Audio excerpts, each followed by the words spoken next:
FMC 是最少步数解的意思。你会拿到一个打乱题目，你要把还原的步骤用转动符号一步一步写在格子内。所以只要你会还原3×3，而且会转动符号，你就可以参加 FMC 咯。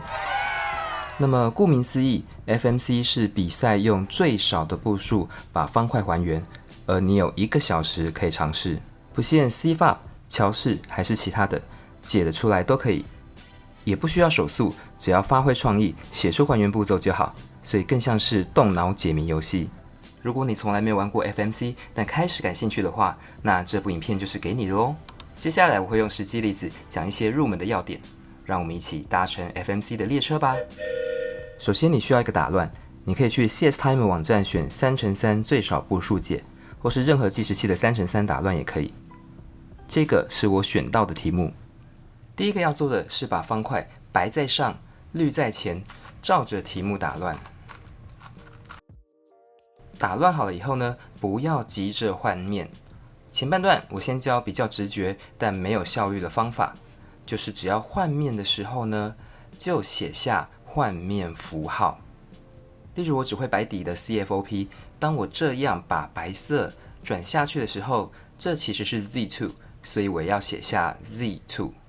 然后我想要面对红色的这一面，所以这样子转是 Y prime， 要写 Y prime。一开始不需要知道进阶的技巧，只用 CFOP 解可以。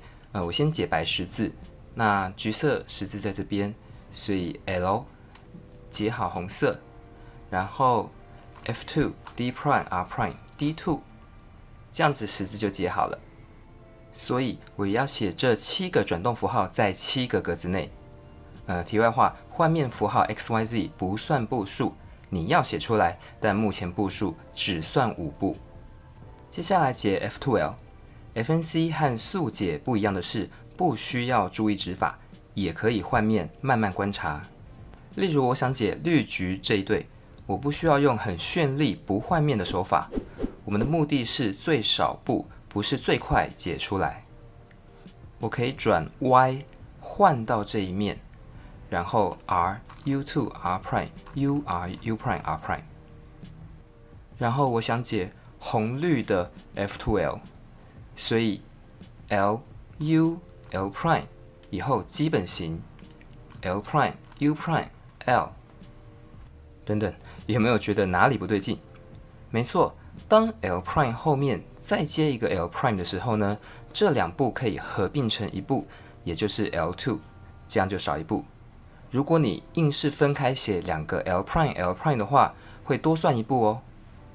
4个 F2L 都解好了以后，接下来是 OLL 和 PLL， 这在速解很简单，但在 FMC 可不见得哦。如果你真的拿纸笔练习，你会发现要边转 OLL、PLL 边把步骤写下来不容易哦，因为肌肉记忆是一连串的动作，如果中间停下来写步骤，可能会忘记做到哪。有几个小技巧，第一个是在正式 FMC 的比赛，你可以带3颗3阶的方块，所以你可以拿另外1颗方块来做公式，这样就算你不小心忘记公式呢，也不会弄乱原来的那一颗。第二是把公式分段尽量默念到分段点，例如 T prime 一开始是 R U R prime U prime， 就把它当做一个单位，一次写下4步。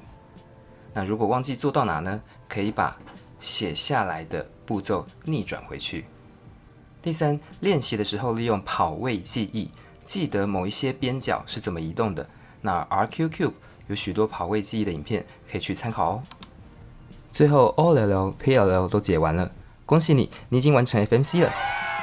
像我这样没有用任何技巧，只用 CFOP 花了53步，在台湾已经可以进前100名。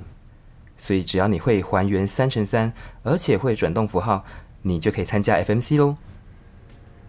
如果还想更精进，除了学一些有的没的技巧以外，我觉得有2个最基本一定要练习的。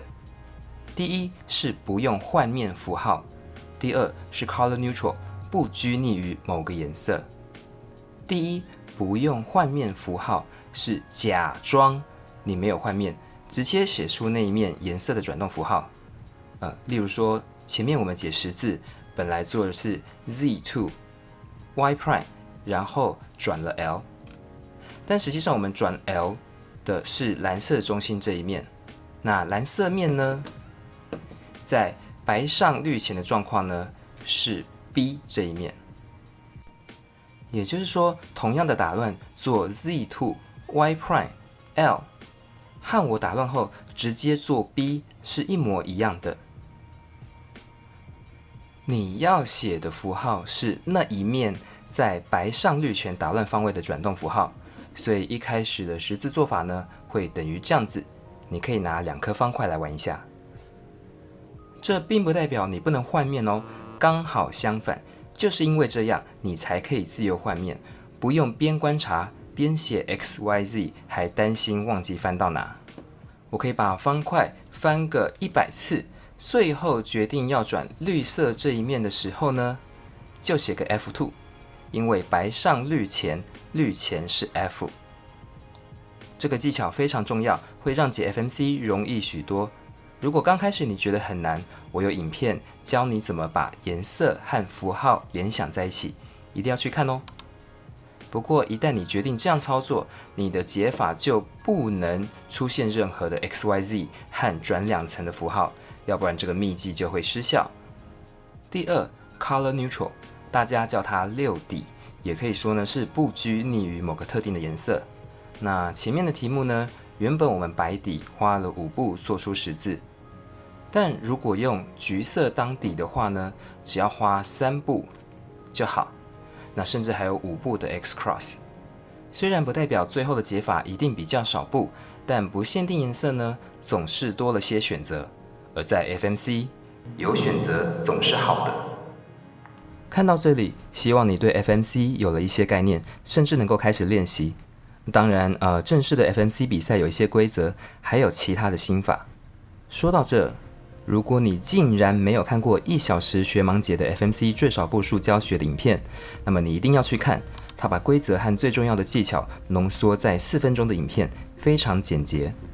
那 FMC 就只有这样吗？完全不是哈，这只是刚入门。每个人都能够解 FMC， 但要比较少步，就要发挥创意。尤其是习惯 CFOP 的，不要当乖乖牌。在下一部影片，我会介绍如何不解十字和 F2L， 就能够把方块还原。我接下来还会分享几部有关 FMC 的影片，如果有兴趣的话，可以订阅或直接搜寻方块转不快。我们下次见。